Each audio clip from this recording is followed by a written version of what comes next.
Week 4 of Stage 2 is almost upon us, and this week in particular holds a lot of significance for the history of the Overwatch League since it's the Dallas homestead. This is our first opportunity to experience what home games are going to be like, and will give us a taste of what next year is going to be like when every game is played in a different arena. As usual, it'll be my job to recommend games to watch that I believe either hold significance or entertainment value. I'll also give an explanation as to why I feel that way about said game and provide my score prediction too. And that's basically everything you need to know about how the series works if you're new to the channel. But before I dive straight into things, I quickly just wanted to give a heads up. I'm sure that most of you know by now, but if you have not taken a look at this week's schedule yet, then be aware that there will not be any games taking place on Thursday or Friday. I repeat, all games being played this week will be on the weekend. One other thing worth noting is that only 8 of the league's 20 teams will be participating in the Dallas homestead, which means you're only going to see 4 matches each day. That being said, we only get 8 games this week, which is about half of what we normally get. Now that I've gotten that out of the way, let's take a look at this weekend's game starting with Saturday. The first game that really stands out to me is the London Spitfire versus the Paris Eternal.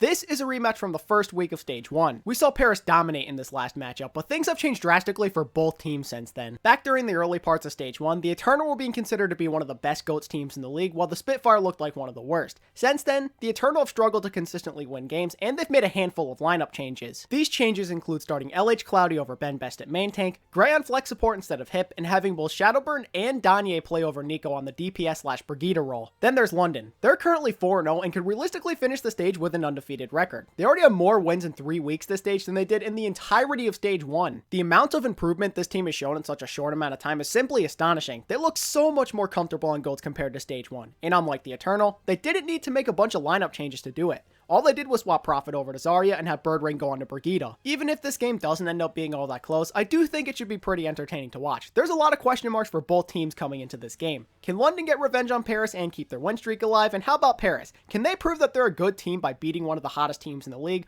Or are they going to get blown out like they did against Dallas during week 2? As for the result of this game, I think London takes it 3-2. I'm sure that you're going to say, hey ATP, why do you think this game is going to be so close? London is way better. This answer is actually pretty simple. Paris got the last week off, so they had nearly 2 weeks of preparation for this game. London, on the other hand, only gets half of that since they had to play the Uprising last Saturday. However, I don't think any of this ends up mattering in the end. I do think the game ends up being close since Paris technically does have an advantage, but London just looks too strong right now. I don't see them losing this game. Key matchup number 2 on Saturday is the Chengdu Hunters versus the Hangzhou Spark. My main reason that this is a key match is because it's the first Chinese rivalry battle between these two teams. Another reason to watch this game is because of the fact that Chengdu is in it. They're easily one of the most liked teams in the league right now and definitely one of the most fun to watch. Both teams find themselves sitting at 2-2 right now, and a win for either of them would be huge as it would put them back on the right track at 3-2 and put them in a decent position to make stage playoffs. The final reason I can think of as to why I recommend watching this matchup is Among versus Gushwei. Seeing 2 of the best Chinese main tanks in the world going head to head should be very exciting. This is an important matchup that you're definitely going to want to pay close attention to.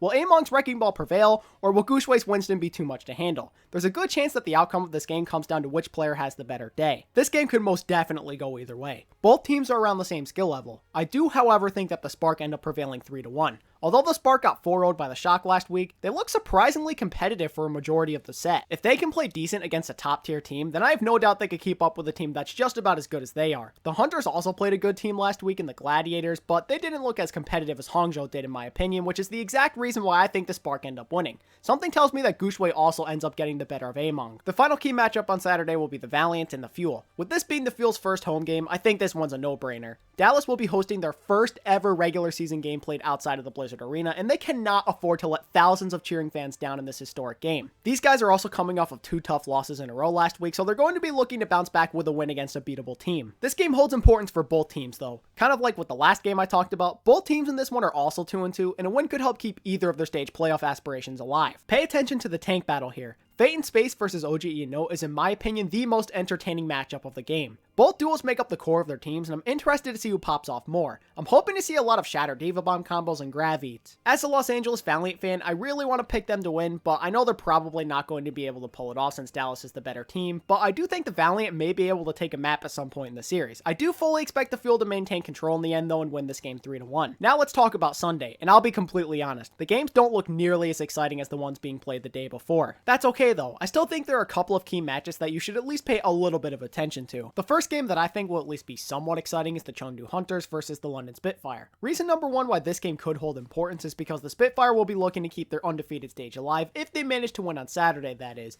I also think Chengdu could end up being a challenge for them. I'm interested to see how London deals with the unpredictability that the Hunters bring. I don't want to say anything's guaranteed, but I think the Spitfire could end up struggling to deal with the multi-DPS Wrecking Ball comps that the Hunters like to use. We've seen the Fusion have some success with these comps against them in the past, so I don't see why the Hunters couldn't do the same thing. There's also two particular individual matchups I recommend looking out for. One is Among versus Gesture. We've seen some good tank players struggle to deal with Among's unpredictable playstyle in the past, and I'm intrigued to see how well Gesture can handle it. The other matchup I like in this game is Prophet versus Jinmu. The individual matchup only becomes important though if we see both sides break out DPS at the same time. Prophet and Jinmu have a similar hero pool, so we could potentially see Pharah or Hangzhou mirror matches, or maybe something else, who knows. And come on, who wouldn't want to see Jinmu try to take on one of the best DPS players in the entire league? As for the result of this match, I see London winning it 3-0. That's right, I'm spicing things up a bit by predicting a tie on either the second or the third map of the set. I think Chengdu has the potential to make this game interesting, but I don't trust them since they really haven't looked too strong lately, and the Spitfire, let's be honest, they've been heating up a lot. Moving on to key matchup number 2, we have the Valiant and the Dynasty. It's clear that the Dynasty are the better team right now, but this is a rivalry game after all. The Valiant won 3 of the 4 meetings last year, so the Dynasty are going to be looking to improve that head-to-head record. One other thing that I find interesting about these guys when they play each other is that the games they play usually aren't all that close. One team usually dominates over the other. Look to see if history repeats itself, or we get a close game between the two like we saw during Stage 4 last year. Another reason to watch this game is to see what Seoul Dynasty does with their lineup. While the Dynasty have been sticking with the same lineup basically since the beginning of Stage 2, there is the possibility they shake things up somehow. I don't think we can rule out this possibility since they've already done this multiple times this year. Perhaps we see someone like Jexay come in for Toby, or maybe we see Zumba in for Michelle on a certain map, or maybe the Dynasty will use someone that we haven't even seen yet. The Dynasty have the element of surprise on their side, I'll give them that much. No one really knows what they plan to do from game to game, and I think that adds on to the excitement factor for this team. As for the score prediction, I think history repeats itself. In Stage 2 last season, we saw the Dynasty beat the Valiant pretty easily, and I think the same thing happens again this year as the Dynasty go on to win the set 3-1.